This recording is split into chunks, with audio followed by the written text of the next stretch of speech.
Hello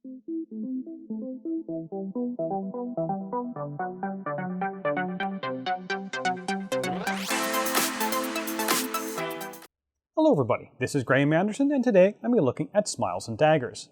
Now the rulebook says this game is based on one of the most famous dilemmas of game theory. At first pass, I was of course thinking the prisoner's dilemma, where you have two people who are asked to make a choice. If they cooperate, they both split the reward. But if one of them backstabs their opponent, then they will get the entire reward. But if both players backstab each other, neither side gets anything. I've always liked this idea for use in a game.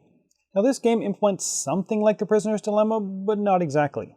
And they've added a rock, paper, scissors mechanism to the resolution if a player decides to backstab his opponent. Now since this game is for 3 to 6 players, the designers have also given the opportunity to other players around the table to bet on who they think is telling the truth. Of course, we'll only know when the cards are finally revealed. So, after playing this game, will you have a smile on your face, or will your heart be filled with daggers? Let's get it to the table, see how it's played, and we'll come back for my final thoughts on Smiles and Daggers.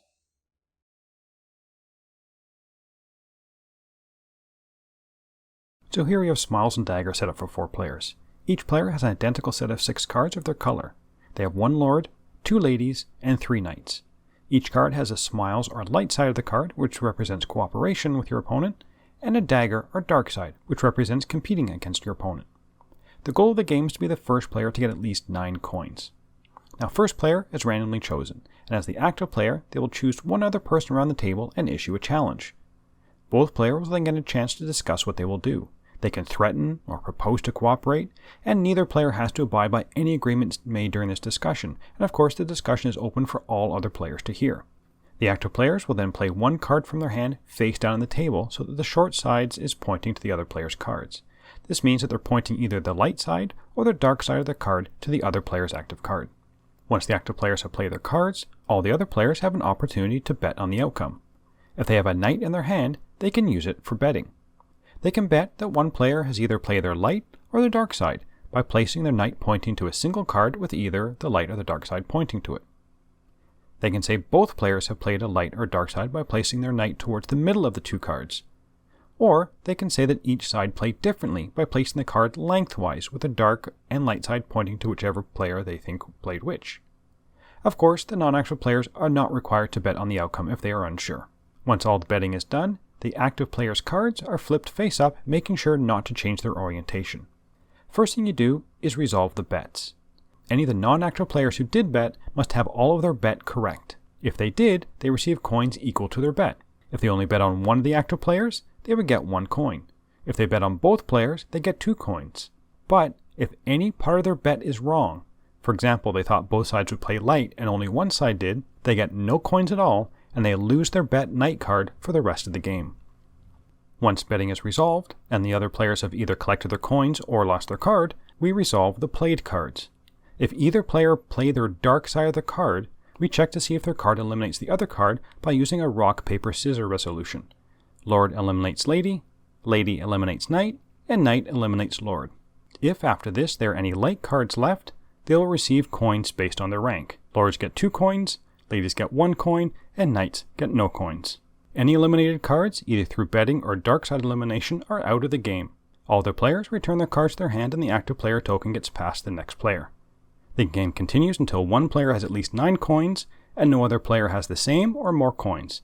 That player is then the winner. Let's get back to see what I thought about Smiles and Daggers. So, theme and components. The theme in this one is non-existent, so let's just skip to the components. First off, I really like the art in this game, and I like that it's fairly easy to tell what the light and dark side is, because they've color-coded in the little symbol here that shows you which is the light and dark side. The cards themselves are really good quality and have a nice feel to them. The cardboard components, the coins, they're fine as well. So overall, I actually like the components in this one. So on to the gameplay. As you saw from the overview, this is a light game and the rounds are reasonably fast. The box promises a famous dilemma in game theory, and on that front, I don't think this game delivers. This is not the prisoner's dilemma. It's more like a rock, paper, scissors with the threat of losing your card. You can try and eliminate the other player's cards by doing the dagger side of the game, but you're not getting any money. Now, since the goal of the game is to get coins, eliminating the other player's cards doesn't get you closer to that end goal, especially if you don't eliminate the other player's cards, because it's not guaranteed when you play the dagger side that you're automatically going to eliminate the other player. It's going to depend on the rock, paper, scissors circle. And I wish that there was more of a risk for playing the cards. If your opponent doesn't play a dagger, then there's no risk to you whatsoever what you played. Why not say if either side plays a dagger, you check all cards to see if they're eliminated, instead of just the dagger card eliminates the other card? Or why not have it so that if you play a dagger, maybe you steal coins from the other player's smile card? Unless, of course, you both play daggers, in which case you get nothing, or then you see about the elimination due to the rock, paper, scissors thing. The first round or two of the game feels pretty tense. But unfortunately, as the game goes on and people start to lose cards, it becomes less and less tense as you know what people have left in their hand and they're less willing to gamble on it. You know, if you've lost your king, I will almost always play my Smiles Queen against you. I'm guaranteed to get a coin because it doesn't matter what you play. Now, I did like the betting aspect of the game, but again, it seems to diminish as the game goes on.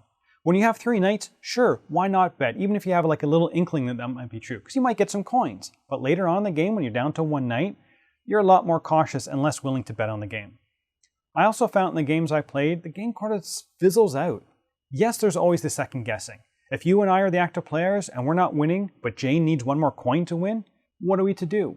We both need coins, so of course we should both play the Smiles to try and catch up. But then we can't stop Jane from betting, and she knows that we need coins, so she's going to bet on that. But she knows we know, so do we play daggers? But then we're not going to get any coins. That is interesting, and for a few rounds it works, but in the end, I'm not sure I want to be doing this round after round after round. So would I recommend this game? I'm going to come down on the no side. This game works. I'm just not sure that the thin gameplay supports an entire game. Now the things I like. The art. I really like the art. Very well done. I also like the idea of the game. It is sort of a, I know that you know that I know that I need coins, but you know that I don't, so what am I going to play? I also like the betting piece. I thought it was a little something interesting. But unfortunately, I feel that the interesting nugget of the game, trying to second guess your opponents, although fun and interesting, the first few times, really doesn't sustain the game. I was almost not happy that the decision and second guessing available to you dwindled as the game went on. I have not played a game yet where a player has not lost some cards. It means that you can sometimes work out a completely safe play for yourself. No risk whatsoever. Now you could try and alter that so the other people will lose cards from betting on you, but again, it doesn't get you any closer to the goal. You need coins. Getting rid of other players' cards is definitely fun, but at some point, you need coins, and that's what this game is about. Overall though, I think I'm going to give this game a 6 out of 10. I think some groups are really going to enjoy this. If you like the backstabbing and the second guess and the kind of the game around the game, you might enjoy this one. But for me, I felt the gameplay was just a little too thin to sustain my enjoyment of the game until the final rounds. And that's it for the moment. Until next time, thanks for watching.